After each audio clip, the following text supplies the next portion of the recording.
Assalamualaikum warahmatullahi wabarakatuh.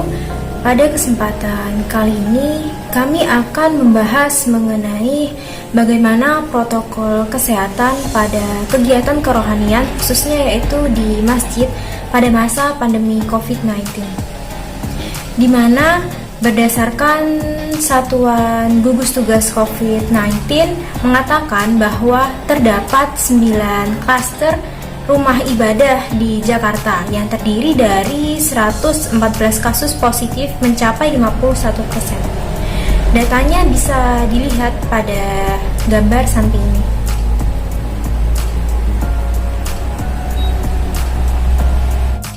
Pandemi COVID-19 ini membuat beberapa aktivitas masyarakat harus dibatasi, termasuk pada kegiatan kerohanian yang ada.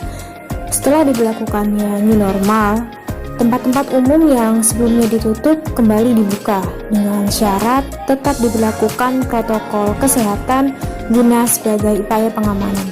Seperti halnya pada masjid atau musola, protokol kesehatan dijalankan untuk menunjang dan sebagai pengamanan.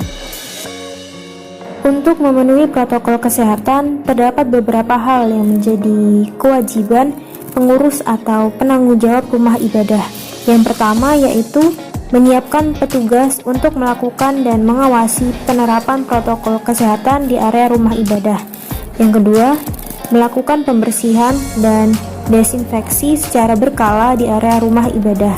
Yang ketiga, membatasi jumlah pintu atau jalur keluar masuk guna memudahkan penerapan protokol kesehatan. Yang keempat, menyediakan fasilitas cuci tangan atau sabun atau hand sanitizer di depan pintu masuk dan pintu keluar rumah ibadah. Yang kelima, menyediakan alat pengecekan suhu di pintu masuk bagi seluruh pengguna rumah ibadah. Yang keenam yaitu menerapkan pembatasan jarak dengan memberikan tanda khusus di lantai atau kursi minimal jarak 1 meter. Selanjutnya, melakukan pengaturan jumlah jemaah atau penggunaan rumah ibadah yang berkumpul dalam waktu bersamaan. Selanjutnya, memasang imbauan penerapan protokol kesehatan di area rumah ibadah pada tempat-tempat yang mudah terlihat.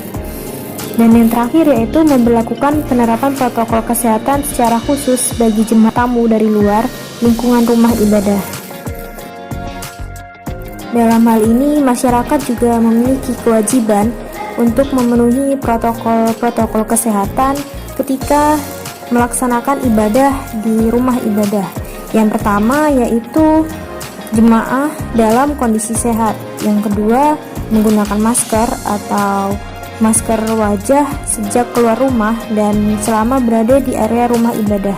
Yang ketiga, menjaga kebersihan tangan dengan sering mencuci tangan. Yang keempat, menghindari kontak fisik seperti bersalaman atau berpelukan. Yang kelima, menjaga jarak antar jemaah minimal 1 meter.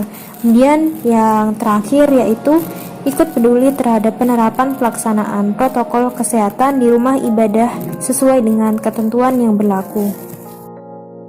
Kegiatan-kegiatan kerohanian yang biasa dijalankan di masjid yaitu salah satunya kegiatan belajar mengajar TPA atau Taman Pendidikan Al-Quran, serta kegiatan sholat berjamaah.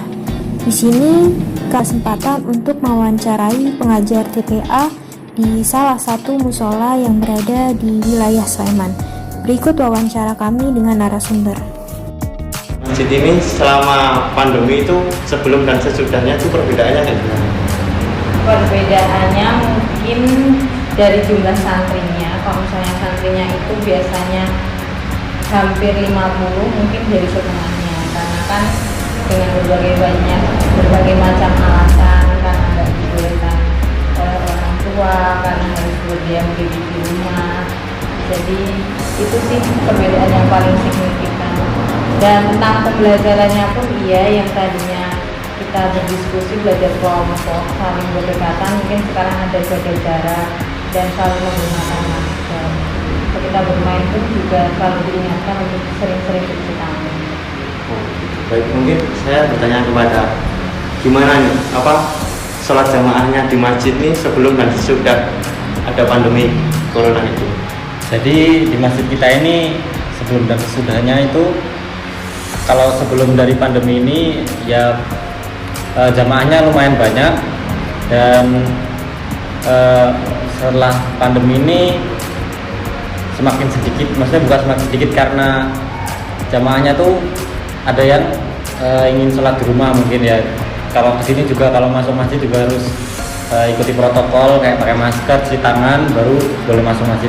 Kalau nggak pakai masker biasanya suruh nggak boleh sholat di masjid. Oke. Mungkin apa ada jarak-jarak tertentu? Oh iya, jadi di masjid tuh kalau masuk mau sholat jamaah itu nanti dikasih jarak-jarak gitu. Sudah ditentukan berarti? Sudah ditentukan dari masjid sendiri. Oke, baik.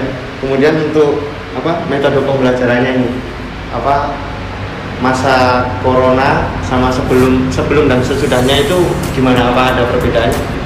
Kalau metode pembelajarannya mungkin sebelum corona itu ya siapa aja boleh datang, nggak cuma dari santri Karangkalasan, anak Karangkalasan, tapi di luar warga Karangkalasan pun juga boleh datang. Tapi kalau misalnya corona ini kita batasin hanya 1 dusun aja yang boleh datang. Itu pun kita menggunakan surat pernyataan, jadi orang tua mengetahui diizinkan atau tidak diizinkannya. Jadi ketika ada apa-apa itu bukan pure dari pihak ustaz-ustazah TPA yang disalahkan, tapi orang tua sudah mengizinkan, ada bukti tertulis. Baik, terima kasih untuk salah satu jamaah masjid di sini. Saya mau tanya nih, untuk sholat jamaahnya itu gimana? Kan banyak perbedaan pendapat ya. Mungkin menurut Masnya sendiri bagaimana itu perbedaan pendapatnya?